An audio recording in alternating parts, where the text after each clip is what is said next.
बाकी तुम लोग मेरा कुछ कर नहीं पाओगे, कितना भी प्रयास कर लो, हर हमेशा सच्चाई की जीत होती है। मेरी रानी आज आ रही है, चाहे मैं जाऊंगा लेने, चाहे उसके माँ बाप लेकर आएंगे, तब तुम्हें तमाशा दिखा रहे हैं। बार बार मैं बोलता हूँ कि चमचों का जो साथ लेना ले रही हो, चमचों का साथ लेना छोड़ दो, ठीक है। चमचे तुम आगे खड़ी रहती हो, पीछे से वार करते हैं, जो कि अगर आगे से वार आएगा तो सिर्फ तुम्हारे ऊपर आएगा। इन लोगों को साफ साफ बच जाएंगे, इन लोगों को सिर्फ तो तुम्हारे चक्कर में मैं हद पार हो गई थी। मैं सोचा था क्यों वो चीज़ दिखाऊं, लेकिन हद पार हो गई। तुम अपना लड़ाई लड़ी, मैं उसमें से निकल आया, लेकिन अब मैं जो वार करूंगा उससे बचो, ठीक है। तुमको क्या लगा कि तुम्हारा ये जो षड्यंत्र है मुझे फंसा डालेगा?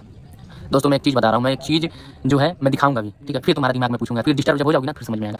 हेलो दोस्तों, नमस्ते, प्रणाम, कैसे आप लोग? कमेंट में जरूर बताएगा। और दोस्तों बहुत तुम लोग दोस्तों बहुत तुम लोग को क्या लगा था कि मैं आज इतने दिन से मैं जाग रहा हूँ? मेरी आंख देख लो, शोर से लगा रहा हूँ, सब कुछ कर रहा हूँ। क्या तुम्हारा ही पावर है बस, मेरा कुछ नहीं है? हो गया ना, अब समझ में आ गया? यही होता है। देखो जिंदगी में कभी भी अच्छाई की ही जीत होती है। कहीं ना कहीं तुम गलत कर रही हो, इसीलिए हार गई, फिर हार गई, क्या मतलब? तुम जो सोच रही हो उसका उल्टा हो जाएगा, इतना जान लेना। लेकिन दोस्तों मैं नहीं सोच रहा हूँ कि तुम्हारे साथ गलत हो, मैं इतना नहीं गिरा हूँ कि मैं तुम्हारे साथ गलत सोच रहा हूँ कि तुम्हारे साथ गलत हो। मैं अपनी रानी के साथ खुश हूँ तो मुझे खुश रहने दो। अभी केस कर ली, इतना ज़्यादा ताम झाम पैसा लगाई हो, मुझे सब पता चला है। तो कहीं ना कहीं तुम्हारा नुकसान हो रहा है, कुछ होने वाला नहीं है। तुम भी अपनी ज़िंदगी में खुश रहो, कहीं शादी वादी कर लो, और मुझे भी खुश रहने दो। और मैं खुश हूँ। आज दोस्तों कल ही आने वाली थी मेरी रानी, लेकिन मैं आज जा रहा हूँ, मैं खुद जाऊँगा उसको लेने, क्योंकि चाहे मैं जाऊँगा चाहे उसके घर वाले लाएंगे, दो में से एक काम होगा। बाकी हम बहुत खुश हैं दोस्तों, और मुझे इतना ज़्यादा टॉर्चर किया जा रहा था। अब मैं एक काम करने जा रहा हूँ, आप लोग देखिएगा, ऑन कैमरा मैं काम करूँगा, आप लोग देखिए और बताइए। मुझे पता विश्वास है कि पूर्ण विश्वास है कि आप लोग मुझे गाली ही देंगे, मुझे कोई दिक्कत नहीं है। लेकिन आप लोग देखेंगे तो आप लोग को देखना पड़ेगा, वो ऐसा काम है, वैसा चीज़ है कि आप लोगों को देखना ही पड़ेगा भाई। जब तक आप लोग देखेंगे नहीं तो समझ में नहीं आएगा, ठीक है। आप लोग को देखना है, बस इंतजार करिए मेरी रानी आ जाए, फिर मैं आप सभी को दिखाता हूँ, ठीक है। बाकी कोई कुछ भी बोले, नहीं दिखाओ, लेकिन मैं दिखाऊंगा आप सबको। वो गलत लगे या कुछ लगे, आप गाली दीजिएगा, कुछ करिएगा, मैं नहीं, मुझे जो मेरे साथ नहीं, जो मुझे फंसा सकता है, मेरे साथ गलत कर सकता है, तो मैं भी गलत कर सकता हूँ, ठीक है। और कहने का मतलब ये है कि मैं हद पार हो गई थी दोस्तों। हद पार एक होता है ना, एक सीमा होता है कि चलो नहीं, एक समय तक आदमी जो भी चीज़ कर रहा है सही लग रहा है, लेकिन उसके बाद कोई कुछ करने लगता है ना तो गलत लगता है। मुझे फंसा रही थी, मैं रो रहा था, मैं थोड़ा सैड हो गया था, क्योंकि दोस्तों ऐसा चीज़ था ना कि जो मैं सोचा नहीं था ना वो चीज़ था। तो आदमी को कष्ट होता है, दर्द होने लगता है, रोने लगता है, क्या सोचने लगता है कि अपने बारे में, अरे क्या हो गया, कैसे ये हो रहा है, क्यों मैं ऐसा, मतलब क्यों वो मेरे साथ ऐसा कर रहा है। तो कहीं ना कहीं जो चीज़ मैं किया नहीं था उसको लेकर अगर दिक्कत होने लगती है ना, तो कहीं ना कहीं बहुत ज़्यादा कष्ट होने लगता है। और दोस्तों मैं तभी डिस्टर्ब हो गया था, मैं क्या बोल रहा था मुझे खुद ही समझ में नहीं आ रहा था, लेकिन अब सब सही हो गया है। खुश थे ना तुम लोग, खुश रहो यार, कोई दिक्कत नहीं है। लेकिन हाँ, अच्छाई से खुश रहा करो, ना कि किसी को डिस्टर्ब करके, किसी के साथ गलत करके खुश रहोगे ना तो ज़िंदगी में कभी भी याद रख लेना, कुछ नहीं मिलने वाला है। ये जो तुम्हारी अमचे चमचे हैं ना, एक दिन सब छोड़ कर चले जाएंगे प्रीति, पता है ना। जितने अमचे चमचे तुम्हारे इधर उधर घूम रहे हैं, जो जब तुम्हारा कुछ हो रहा है वो अपने, तुम आगे खड़ी हो, पीछे से तीर चला रहे हैं कि अगर आगे से तीर आए तो सिर्फ तुम ही को लगे, उन लोगों को ना लगे। लेकिन ये तुम्हारे दिमाग में नहीं चल रहा है, तुम दूसरे का बात सुनकर चल रही हो। तो कहीं ना कहीं चलो, जहाँ जाओगी वहाँ पर भी बेइज्जती कराओगी, जहाँ शादी विवाह होगा, जहाँ पर सब कुछ होगा, वहाँ पर भी तो तुम्हारी इमेज खराब हो रहा है। कहीं ना कहीं अगर तुम सही से रहती, खुश रहती, तो ऐसा दिन नहीं देखना पड़ता, ठीक है। तुम दूसरे का बात सुनकर चल रही हो, तो कहीं ना कहीं चलो, जहाँ जाओगी वहाँ पर भी बेइज्जती कराओगी, जहाँ शादी विवाह होगा, जहाँ पर सब कुछ होगा, वहाँ पर भी तो तुम्हारी इमेज खराब हो रहा है। कहीं ना कहीं अगर तुम सही से रहती, खुश रहती, तो ऐसा दिन नहीं देखना पड़ता, ठीक है। तुम मेरे चक्कर में झूठी पड़ी हुई हो। मैं शादी कर लिया, मैं बार बार बता रहा हूँ, मैं रानी से शादी किया हूँ, सब कुछ कर लिया हूँ, तो तुम्हें क्यों तुम मुझे परेशान कर रही हो? बताओ, आप कौन सा केस लगाओगी? अभी भी कोई केस बचा हुआ है तो भी बता दो, ठीक है। हद होती है, एक सीमा होती है। मैं बार बार कह रहा हूँ कि अच्छाई की जीत होती है। कहीं ना कहीं तुम गलती कर रही हो, तो इसीलिए तुम्हारा हर एक चीज़ गड़बड़ा रहा है, ठीक है। अगर सच्चा रहती, अच्छा रहती, जो तुम्हारा सोच जो है कि नहीं, जो भी काम बोल रही थी सही बोलती, तो एक बात समझ में आता कि कहीं ना कहीं कि एक तुम सच हो, तो तुम्हारा बात जो भी है सही निकल रहा है। और तुम्हारी मतलब मैं जो, देखिए 100 बात की एक बात है, जो गलत रहेगा ना वो हमेशा गलत रहता है, ठीक है।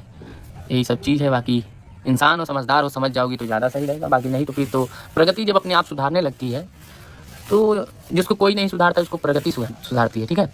और मैं देखो तुम्हारे खिलाफ नहीं मैं कुछ बोल रहा हूँ, मेरा मकसद नहीं है कि मैं तुम्हें कुछ गलत बोलूँ, मेरा मकसद कुछ नहीं है। लेकिन कहने का मतलब है कि मुझे भी कुछ, देखिए अगर मेरा जो भी चीज़ें अगर सुने हैं सब लोग, तो मेरे ऊपर भी एक होगा ना कि सीमा की तुम इतना बोल सकते हो। मैं इतना बोल सकता हूँ, मेरी गलती नहीं रहेगी। मैं तुमको तू तड़ाका नहीं बोलूँगा, मैं ना तुम्हें जो मुझे चैलेंज देगा, मैं जाकर सिर्फ वीडियो दिखाना है मुझे, मुझे कुछ नहीं करना है। जो चैलेंज मुझे दे रहा है मैं उसका वीडियो दिखा दूंगा, फिर उसको समझ में आ जाएगा कि हाँ कौन है धान का रहा। देखा अच्छे अच्छे बाहुबली कानून के सामने झुक जाते हैं, ठीक है। तो इतना जान लो, कहीं ना कहीं कानून से नहीं भाग पाओगे कोई भी। तो मैं भी नहीं भाग पा रहा हूँ, इसीलिए मैं तू तड़ाबा रेटा लैंग्वेज का प्रयोग नहीं कर रहा हूँ। बाकी तो चैलेंज मत दो, बाकी तो अपना जो लैंग्वेज है उसको यूज कर सकते हो। प्रीति तो के हम बार बार कहते हैं कि ते हमारे खिलाफ मत बोल, नहीं तो कहीं ना कहीं तुम्हें अब बोलो, हम कुछ नहीं कहेंगे, तुमको जितना है बोलना है बोलो। अब बोल कर क्या पाओगी, एक ना एक दिन थक कर चुप्पी हो जाओगी। मैं तो चल अपने रानी को ला रहा हूँ और एक चीज़ वो दिखा दूंगा, उसके बाद मैं अच्छा वीडियो बताऊँगा डालूंगा रानी के साथ। जो भी 2-4-10 दिन डालूँ उसके बाद तो मैं अकेले ही डालूंगा, मुझे कहीं जाना भी है। बाकी आप लोग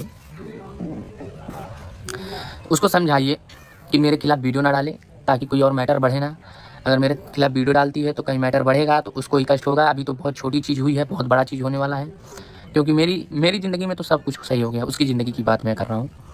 तो कहीं ना कहीं अगर सही से बोलेगी, सही से रहेगी, तो कहीं ना कहीं अब से कहीं जाएगी तो घर बसा सकती है। नहीं तो ऐसा नेचर वाली लड़की कहीं घर बसा नहीं सकती बिगाड़ने के सिवा।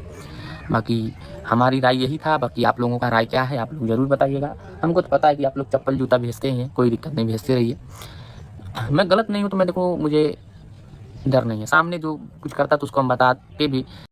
सूरज ने प्रीति के साथ इतने सालों तक जो कुछ भी किया वो कहीं से भी प्यार नहीं था, वो सिर्फ और सिर्फ हवस था। क्योंकि अगर प्यार रहता तो सूरज इस तरह की चीज़ें प्रीति के साथ करता ही नहीं।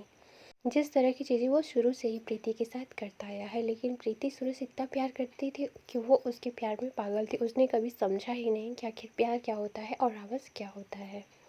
काश प्रीति पहले ही समझ गई होती तो ये सारी चीज़ें जिसको आज वो फेस कर रही है उसे फेस करना ना होता।